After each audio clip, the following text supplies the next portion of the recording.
So ano ba ang kailangan para sa isang maayos na trading system? Ito po ay nagpo-provide ng structure para hindi ka randomly magte-trade. Karamihan ng mga losses natin dito, and majority yung mga big losses pa, are caused by random trading or over trading.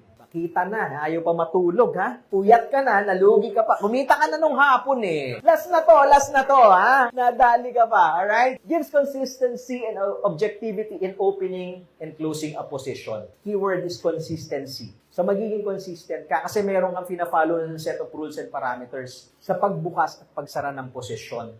Whether you're buying at support, selling at resistance, or baliktad. You're buying at resistance.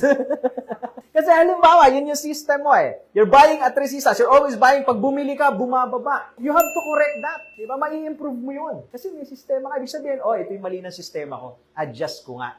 Madalas, pag bumili ka, tinatamaan yung stop loss mo. Sabi nga ni Kuyang Jerome, yung stop loss mo, dun ka mag-enter. Yun ang gawin mong entry para hindi tamaan. So, madalas yan nangyayari. Kanina lang sa Discord natin, may nakita ako, tinamaan yung stop. Pag tama doon sa stop loss niya, biglang hinataw.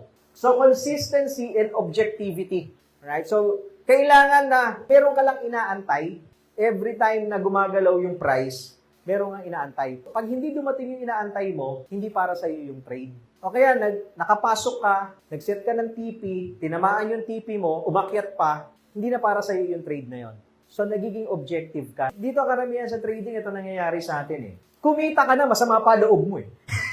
Parang nalugi ka pa eh. Kasi umakyat pa yung presyo eh. So, you'll never be happy kung ganon eh. Kahit na makuha mo na nga lahat ng... Ikaw na, lagi ka ng panalo. Pero lagi mo naiisip, umakyat pa, sayang.